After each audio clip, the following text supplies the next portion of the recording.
Lecture آج اس lecture کے اندر ہم ڈسکس کریں گے importance of research for managers.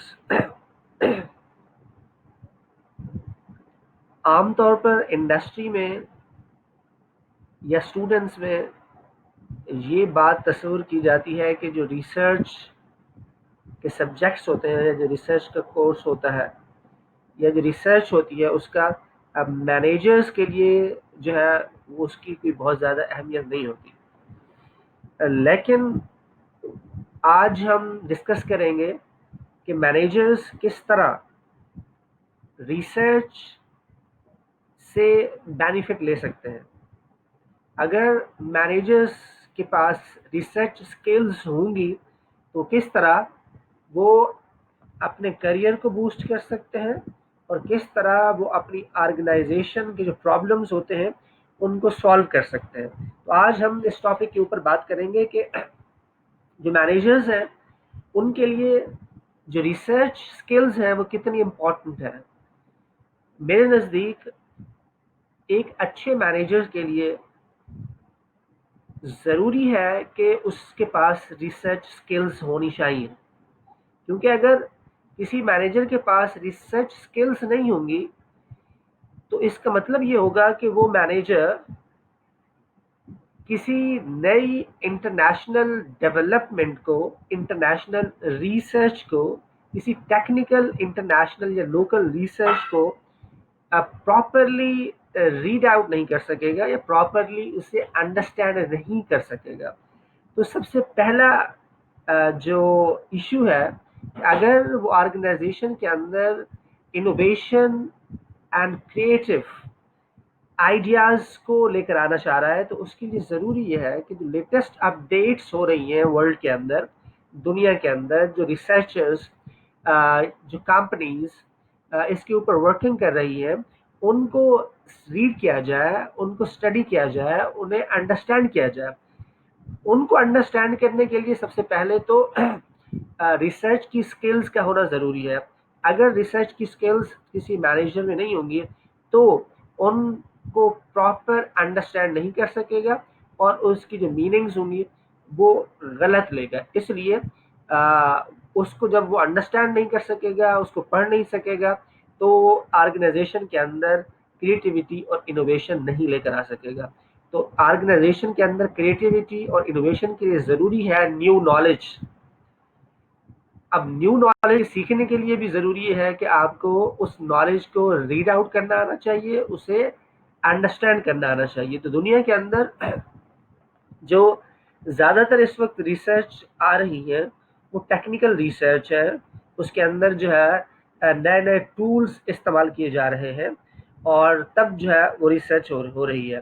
ایسی ریسرچ کو پڑھنا ایک عام مینیجر کے لیے it will be very difficult to understand that kind of research. اس لیے ضروری ہے کہ جو مینیجر ہے اس کے پاس جو ہے وہ ریسرچ کی انڈرسٹینڈنگ ہونی چاہیے، ریسرچ سکلز ہونی چاہیے تاکہ وہ نیو نالج کو آسانی کے ساتھ جو ہے وہ ایکسٹریکٹ کر سکے، اسے ریڈ آؤٹ کر سکے، اسے انڈرسٹینڈ کر سکے اور آرگنائزیشن کے اندر انوویشن اینڈ کریٹیوٹی جو ہے اسے لے کر آ سکے. اسی طرح اگر آرگنائزیشن کے اندر کوئی پرابلم ہے تو ایک عام مینیجر ہوگا تو اس پرابلم کو پراپرلی انڈرسٹینڈ نہیں کر پائے گا. اگر بندے کے اندر ریسرچ سکلز ہیں تو اس پرابلم کو آرگنائزیشن کے اندر جو ہے اسے پراپرلی انڈرسٹینڈ کر سکے گا، اس کی ان ڈیپتھ اسٹڈی کر سکے گا.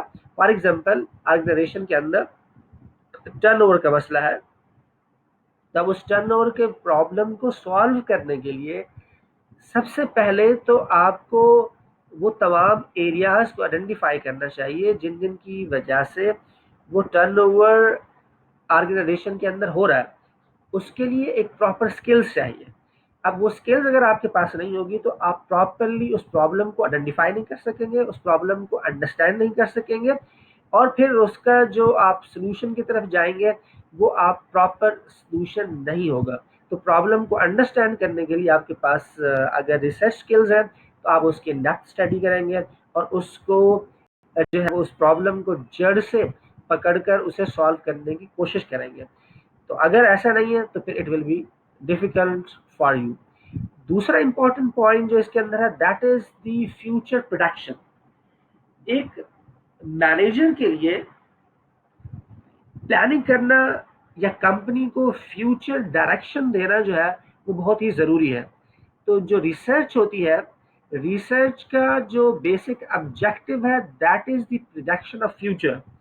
तो अगर किसी मैनेजर को through analytics, through data analysis वो फ्यूचर को प्रिडिक्ट कर सकता है कि अब कंपनी के अंदर क्या होने वाला है, या जो लोग कंपनी के अंदर काम कर रहे हैं वो फ्यूचर में कंपनी को छोड़कर जाएंगे, कंपनी में रहेंगे, कंपनी के अंदर जो एम्प्लॉय एंगेजमेंट है वो किस तरह है, और फ्यूचर में इसका इम्पैक्ट जो है वो क्या हो सकता है। तो इन सारी चीज़ों को देखकर वो अपनी प्लानिंग बेहतर कर सकता है। तो आजकल एनालिटिक्स के ऊपर बात हो रही है, तो डेटा के ऊपर बात हो रही है। तो जब डेटा को प्रॉपर आप अंडरस्टैंड नहीं कर सकेंगे, उसे एनालाइज नहीं कर सकेंगे, तो आप फ्यूचर डिसीजंस कैसे लेंगे? कंपनी का जो विजन है, जो ऑब्जेक्टिव है, उसको आप कैसे अचीव करेंगे?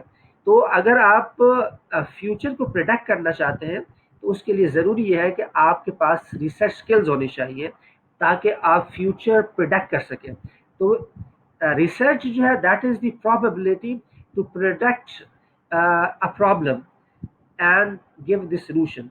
तो ये जो है production of the future that can be helpful for the company.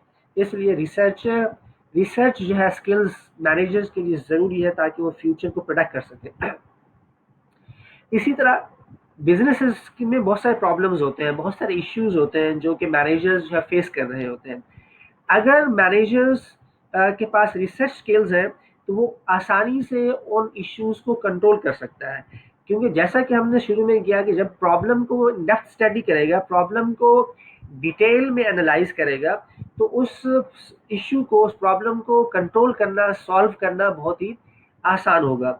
इसलिए ये थर्ड इम्पॉर्टेंट पॉइंट है कि जिसके अंदर वो इश्यू को बहुत ही आसानी के साथ सॉल्व कर सकता है। इसी तरह इंटरप्रिटेशंस, अगर कोई आपके पास डेटा आया है, फॉर एग्जांपल आपने जो है आप आजकल जो मैनेजर्स हैं, ये सीईओज हैं, ये डायरेक्टर्स हैं, वो ज़्यादातर जो है वो एनालिटिक्स के ऊपर काम कर रहे हैं। जो कंपनी में डैशबोर्ड्स होते हैं उसके थ्रू जो है वो कंपनी को जो है उसको लुक आफ्टर कर रहे होते हैं।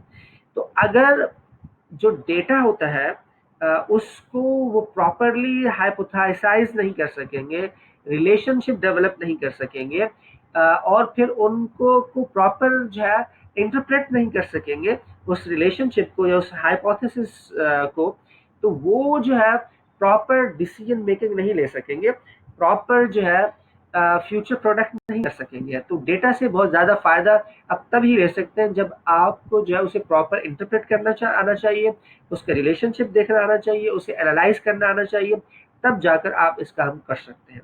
इसी तरह understand research report about the organisation. For example किसी रिसर्च कंपनी ने ऑर्गेनाइजेशन के ऊपर रिसर्च किया और उन्होंने अपनी रिपोर्ट प्रेजेंट की आपको। अगर आपके पास रिसर्च स्किल्स नहीं है तो आपको उस रिपोर्ट को अंडरस्टैंड करने में, उसे रीड करने में प्रॉब्लम होगा। आप उसे प्रॉपर रीड आउट नहीं कर सकेंगे, उसे प्रॉपर आप अंडरस्टैंड नहीं कर सकेंगे। तो ये कुछ पॉइंट से चंद बातें थी जो मैंने डिस्कस की आपके साथ कि मैनेजर्स के लिए जो रिसर्च है वो बहुत ही ज़्यादा इम्पॉर्टेंट है। जब तक मैनेजर के पास रिसर्च स्किल्स नहीं होंगी वो मैनेजर इनोवेटिव और क्रिएटिव नहीं हो सकता, वो मैनेजर प्रॉब्लम को प्रॉपरली अंडरस्टैंड नहीं कर सकता, इस इश्यू को कंट्रोल नहीं कर सकता, और फ्यूचर प्रोडक्शन के लिए, फ्यूचर प्लानिंग के लिए उसके पास स्किल्स नहीं हो सकती है। इसी तरह वो डेटा को प्रॉपरली जो है इंटरप्रेट नहीं कर सकता, और जो रिपोर्ट्स होती हैं, जो रिसर्च पेपर्स होते हैं, जो केसेस होते हैं, उसे प्रॉपरली जो है वो अंडरस्टैंड नहीं कर सकता। दुनिया के अंदर बहुत सारे बड़े बड़े मैगजीन हैं जिनके अंदर बहुत टेक्निकल पेपर जो है वो लिखे जाते हैं, केस लिखे जाते हैं। उसको पढ़कर आप अपनी कंपनी के अंदर जो है उनको इम्प्लीमेंट भी कर सकते हैं। जैसे एक हार्वर्ड बिजनेस रिव्यू एक जो है बहुत अच्छा मैगजीन है, वर्ल्ड वाइड एक्सेप्टेबल है, और कंपनीज के लिए बहुत ही امپورٹنٹ میگزین ہے جو مینیجرس ہیں اسے ریڈ آؤٹ کر سکتے ہیں. اس کے اندر دنیا بھر کی جو کمپنیز ہیں اس کے کیسز جو ہے اس میں پریزنٹ ہوتے ہیں. تو وہ ایک جو ہے اس کو انڈرسٹینڈ کرنے کے لیے آپ کے پاس جب تک ریسرچ اسکلز نہیں ہوگی تو اس کو آپ پراپرلی انڈرسٹینڈ نہیں کر پائیں گے. اس لیے جو مینیجرز ہیں ان کے لیے ریسرچ اسکل اپنے اندر ڈیولپ کرنا، ڈیٹا انالیسس کرنا، یہ بہت ہی زیادہ امپورٹنٹ ہے. ادروائز انہیں دوسرے لوگوں پر بھروسہ کرنا پڑے گا. Thank you very much. مجھے امید ہے کہ یہ انفارمیشن، یہ لیکچر جو مینیجر سے ریلیٹڈ ہے، جس کے اندر importance of research for managers کو کا ذکر کیا گیا ہے، یہ مینیجرس کے لیے اور باقی اسٹوڈنٹس کے لیے بینیفیشل ہوگا. Thank you very much.